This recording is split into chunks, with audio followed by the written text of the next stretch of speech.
Dans cette vidéo, nous allons voir comment importer une image dans SketchUp comme texture pour en créer un mobilier. Allez, on se lance. J'ai été sur internet et j'ai téléchargé une image sous format JPEG ou sous format PNG.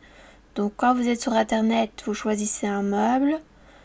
Vous choisissez un meuble de bonne qualité, vous cliquez droit et vous dites enregistrer sous et vous l'enregistrez sur votre ordinateur. C'est ce que j'ai fait ici. J'ai l'image en couleur et j'ai pu aussi trouver les dimensions du meuble. Donc je viens dans SketchUp et je trace le volume en fonction des dimensions de mon meuble. Ici, j'ai réalisé un rectangle avec un pouce étiré. Ce que je vais faire, c'est que je vais importer l'image. Donc je vais aller dans Fichier, Importer, et je vais retrouver dans mon dossier l'image. Si elle n'apparaît pas, c'est que vous n'avez pas coché ici tout type d'image pris en charge. Donc veuillez avoir tout type d'image pris en charge. Je la sélectionne et avant d'importer, je m'assure bien que je suis en train de télécharger dans les options l'image comme une texture et non comme une image. C'est important ici. Texture est cochée, je dis importer. J'ai le pot de peinture et je peux choisir la face sur laquelle je vais appliquer ma texture. Ici, je vais l'appliquer sur la face avant.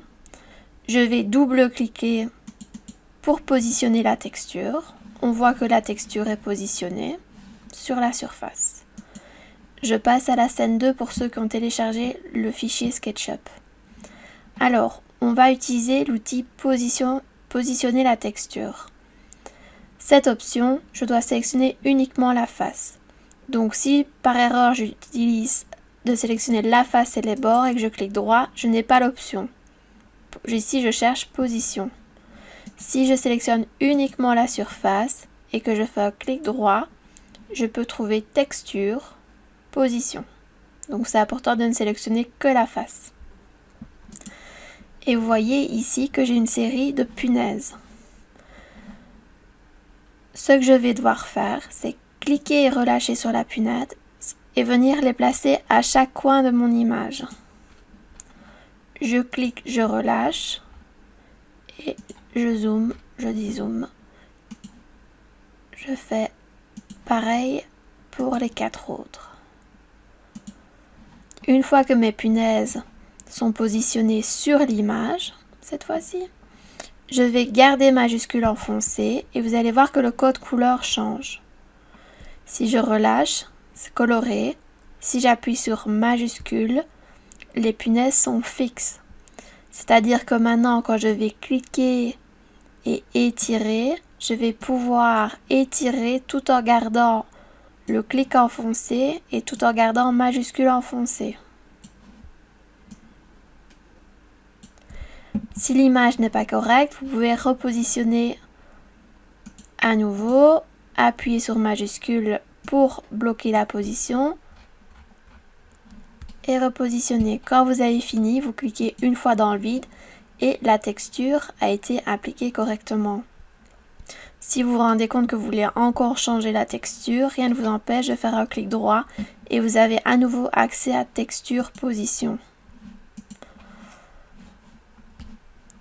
Je vais passer à la scène 3 qui vous explique comment avec majuscule vous pouvez étirer votre image.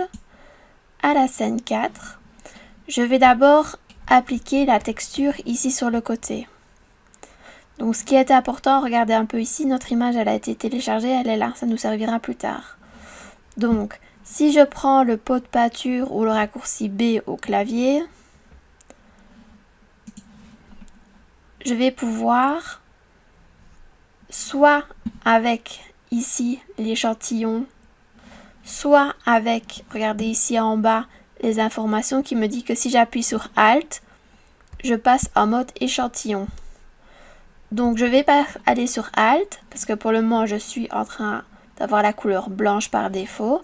Je clique une fois pour récupérer la texture et regardez, il m'a sélectionné la texture que j'ai importée. À présent, je peux l'appliquer sur le côté et la texture est appliquée sur le côté.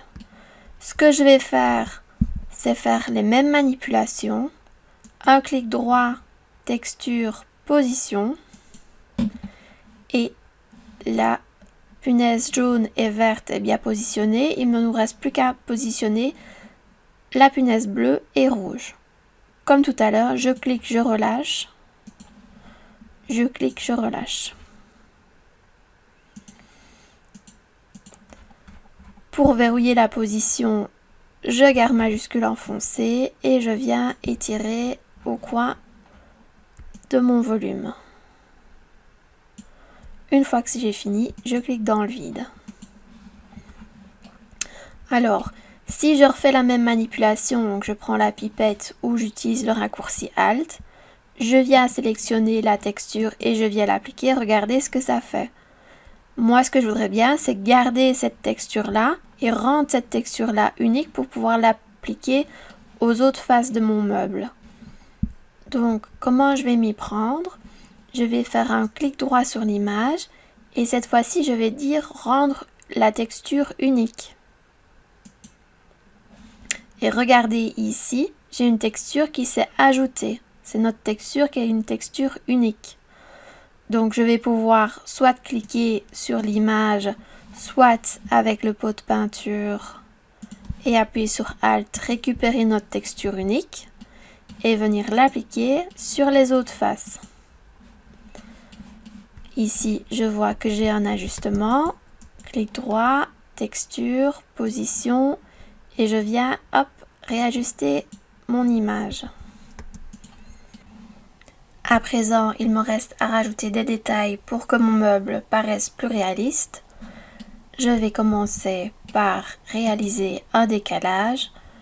De la face avant, je prends l'outil décalage, je clique une première fois et vous voyez que je vais me positionner sur l'image.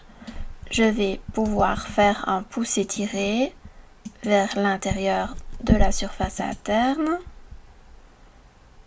Exemple de quelques millimètres, ici 1 centimètre. Je vais pouvoir prendre l'outil crayon et sur l'image venir faire une séparation. J'ai bien deux surfaces.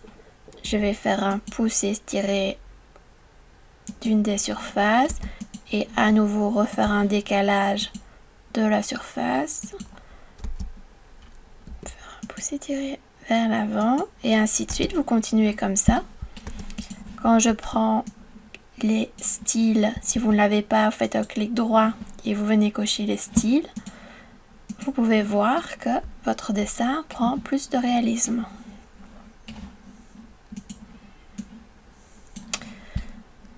Une fois que la texture est réalisée, n'oubliez pas de tout sélectionner, cliquez droit, créer un composant, lui donner un nom et vérifier que cette case ici est cochée, remplacer la section par le composant et dire créer.